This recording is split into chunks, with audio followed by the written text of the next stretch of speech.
Hunter Biden is back in court facing some serious charges as a judge unravels his plea deal. The government might be taking UFOs seriously as Congress holds a hearing looking into the unexplained. Lines are getting blurred between the virtual world and reality. My experience of sexual harassment in the metaverse is the very tip of the iceberg. As experts look into new forms of harassment, these stories and more coming up on Newsbreak. Hello, South Florida. I'm Amanda Gray. And I'm Kenya Cardone. Today is Thursday, July 27th of 2023. Live from the Lee Caplin School of Journalism and Media in North Miami, this is Caplin News. Miami-Dade's mayor fills in holes over her call with police director Freddie Ramirez as he recovers from self-inflicted gunshot wounds. As Miami-Dade Police Director Freddie Ramirez continues recovering from a self-inflicted gunshot wound, Miami-Dade County Mayor Daniela Levine Cava is shedding more light on that situation. In a press conference yesterday, the mayor said Ramirez is gaining strength and she's optimistic about his recovery. She also shared that Ramirez called her around 8:30 p.m. on Sunday after a dispute with his wife in Tampa. A short time later, authorities confirmed that Ramirez shot himself. I had a very brief conversation with the chief at around 8:30 p.m. He was very remorseful, and I reassured him that we would talk the following morning. He told me he was driving back to Miami at that time, and I told him we would talk the next day further. Ramirez is still in the hospital where he is continuing to recover. For the time being, Cava has appointed Deputy Director Stephanie Daniels as interim director. New video has been released of Miami Dolphins receiver Tyreek Hill's altercation at a Miami-Dade marina. Hill was accused of assaulting a marina worker in June, but he won't face any criminal charges. The NFL is still conducting an investigation on the incident, meaning Hill could still face football-related punishments. The alleged victim will not pursue any further legal actions against Hill. This morning, a missing woman is presumed dead after a boat fire incident.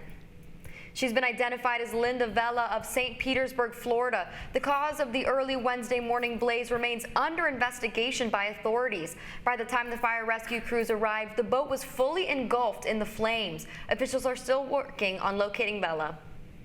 This morning, Delray Beach Police Department is asking for the community's help after releasing pictures of the luggages that were found waiting in the water containing the remains of a woman. Pictures show a purple Palm Springs Ricardo Beverly Hills bag and also a green and black polka dot Charlie Sports bag. They also shared an artist rendering of how they believe the victim looked like and what she was wearing. Police are asking anyone with information to contact the Delray Beach Police Department.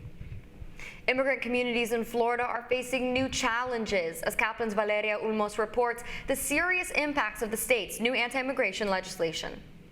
In a state known for its diverse communities and vibrant economy, the anti-immigration law has stirred debates and raised concerns about its effects on immigrant families, businesses, and overall the job market.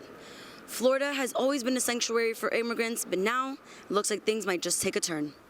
We speak to South Florida immigration lawyer Hector Benitez about how people are acting out of fear due to the vagueness of the law and its terms and conditions. You are acting like with total blindness in any scenario, whether it's working, whether it's studying, whether it's just transporting family, relatives. And again, it has deterred a lot of people from continuing working in any sector of the economy, whether it's construction, farmlands, whether it's agriculture, whether it's roofing. In the wake of this law, countless individuals find themselves in a state of uncertainty, seeking legal assistance to preserve the life they know and love here in Florida. I have seen an increase in the people who are seeking for help that probably they were in the shadows.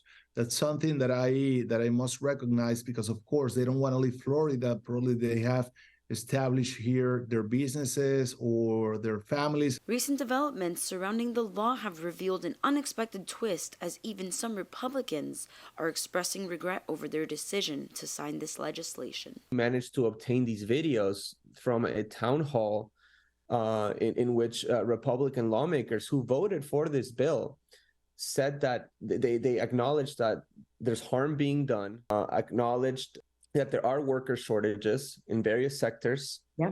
And they were begging these immigrants to stay. I've been working at this for a number of years now.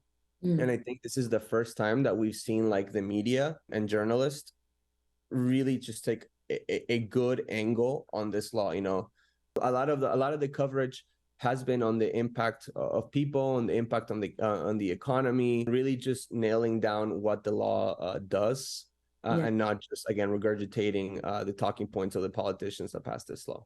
As we move forward, it is essential to recognize the resilience and contributions that these communities who have played a vital role in shaping the state's growth and prosperity. Only the future will tell us what's to come for Florida's economy. For Caplin News, I'm Valeria Ulmos. Senate Majority Leader Mitch McConnell is on the job today despite a health scare yesterday. McConnell, who is 81, froze mid-sentence during a news conference yesterday in what appears to be a pattern in his health decline. Sources close to the lawmaker says this comes after McConnell suffered at least 3 falls this year. McConnell later said he felt lightheaded and was fine. A plea deal between the Department of Justice and Hunter Biden is falling apart today after his first court appearance. President Biden's son was in court yesterday facing federal tax charges following a probe by the Department of Justice. The hearing on those charges ended with an expected plea deal that is now on hold. Upon the deal collapse, Biden now enters a non-guilty plea. Hate and harassment can be a traumatizing experience for many victims, both in person and online. But what if the harassment spread onto other platforms like the metaverse? That was the case in 2021 with metaverse researcher Nina Patel. The network's Carlos Carrillo has more on this story. I put my headset on, I created my account, selected my avatar, and within about 30 seconds of being in the communal area, I had 3 male avatars come towards me and start verbally harassing me and sexually harassing me. In 2021, researcher Nina Patel published a blog post detailing her experience of sexual harassment in the metaverse. Since then, she says she's received death threats and hateful messages. They were relentless in following me and were very quick to stay very close to my avatar to be able to, continue the verbal and sexual harassment. Hate and harassment can be traumatizing for many victims online. But what happens when the harassment follows you to the metaverse, an online space where the lines between the virtual and offline world are meant to be blurred? My experience of sexual harassment in the metaverse is the very tip of the iceberg. I know that many women have experienced some form of misogyny through digital experiences and now in the 3D metaverse as well. So I know I'm not alone. Callum Hood is the head of research at the Center for Countering Digital Hate. His team studies and monitors online hate and misinformation. But the metaverse, he says, possesses its own unique challenges. Callum and his team recorded hours of interactions in the metaverse and found that in VR Chat, one of the most popular social VR apps, an incident of harassment occurred roughly every 7 minutes. VR Chat told CNN they have put measures in place to address harassment such as personal space tools. The company told CNN, "We're working hard to make VR Chat a safe and welcoming place for everyone. Predatory and toxic behavior has no place on our platform." For Caplin News, I'm Carlos Carrillo. 2 firefighters passed away in the line of duty at a cargo ship fire in New Jersey. But as Caplin's Juliana Restrepo reports, conflicting stories are being told. I'm disheartened by them saying that we were extensively trained. This coming from the president of the New York Fire Officers Union after the Public Safety Department stated, "Our firefighters are trained extensively and they use this training when responding to any alarm. They were specifically trained on shipboard incidents in 2014 and again on June 19 through 26, 2023. The training only went out for an hour and a half. It was a tabletop exercise that basically just gave awareness." At a press conference, we asked if we could obtain standard operating procedures for fighting ship fires. There is a procedure for requesting information on training and that the police or the fire department may have. The mayor said he'd have it sent out, but Chief Tarantino with the union says those documents don't even exist. Shipboard firefighting training has never existed. I've been a firefighter for 34 years. There have been some tabletop exercises, and there were a group of guys, only 2 of which are still on the fire department, that went through training approximately 10 years ago. And so what are they going to give us? They're going to give you nothing. This is Juliana Restrepo, Caplin News. Good news for the Marlins as last year's Cy Young Award winner starts looking a little bit more like his old self. That's still ahead, and so is the story. Do you believe UAPs pose a potential threat to our national security? Yes. UFOs are in the spotlight and the government is taking notice. Newsbreak will be back in 2 minutes. Last week, Brandon met a girl on a dating app. One day after work, he finally found the courage to ask her out. No answer. He started to panic. Was he being too pushy? Maybe it was too... Hey, sorry I didn't respond. I was driving. I would love to go on a date. How does tonight sound? Brandon tried to play it cool, but inside he knew. A girl so smart, so responsible. She must be a keeper.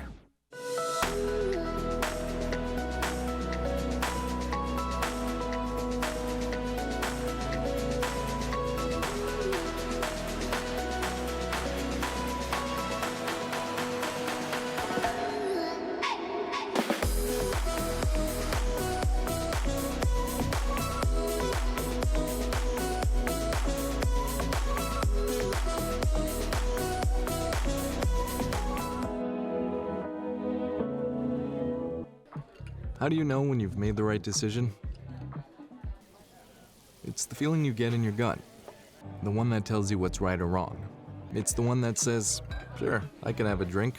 Or the feeling that says, okay, I've been drinking. Now what? It's the voice inside you that says, I'm buzzed. Better leave the car when it's time to go. Plan ahead. Catch a sober ride. Buzz driving is drunk driving. Every day, millions of people are connecting. And even though we're overcoming obstacles, watching each other's backs, and banding together, we should still make an effort. To get to know each other on a deeper level. Father, cosplayer, mentor, actor.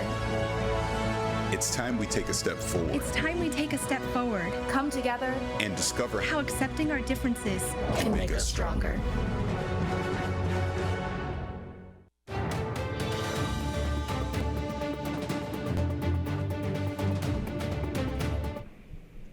An unusual push for more transparency from the government as they openly investigate the possibility of aliens.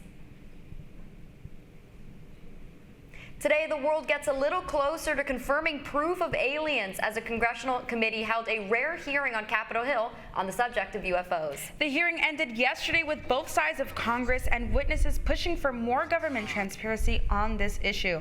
Something's out there, we don't know what, and we ought to be concerned is the message from all the witnesses about unidentified anomalous phenomena, UAPs. Do you believe UAPs pose a potential threat to our national security? Yes. You're talking something that can go into space, go someplace, drop down in a matter of seconds, do whatever it wants, and leave, and there's nothing we can do about it. Nothing.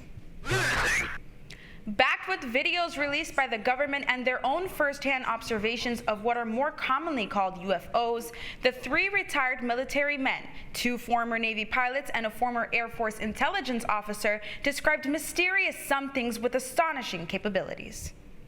The Marlins are back home today with a win on their shoulders as they look to come back from a bad run of form.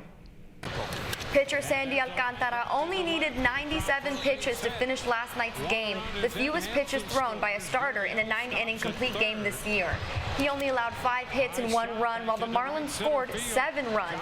Second baseman Luis Arraez had 2 RBI, and shortstop John Birdie made his way around the bases 3 times to bring the final score to Marlins 7, Tampa 1.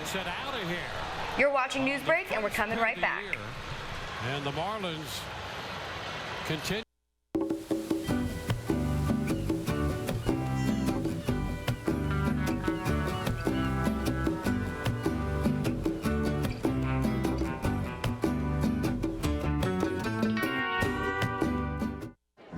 The black truck?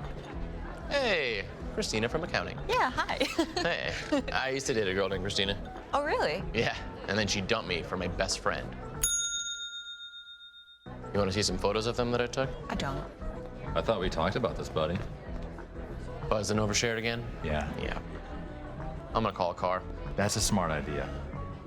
So yeah, I know, that's why I did it. Hey, you're gonna get back to the top of the mountain. Does that mean I'm gonna get back with Christina? No. Oh. No.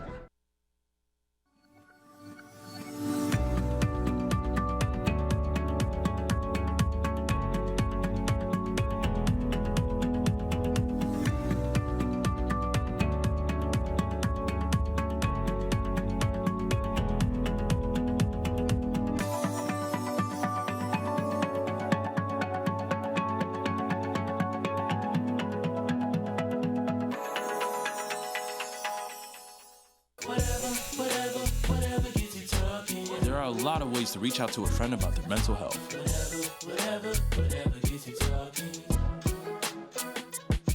Learn how you can help at seizetheawkward.org. Bill is a family man. He invests his money wisely and provides a good life for his children. Just one problem. He often opens emails from senders he doesn't know, and his computer is not password protected. One day, Bill checked his bank account and 94% of malware attacks originate from emails. Don't be like Bill. Take your cybersecurity seriously. So South Florida, as we sign off for the last time in our academic career, that's all the time that we have for Newsbreak. I'm Kenya Cardone. I'm Amanda Gray. Get more news anytime at caplinnews.fiu.edu.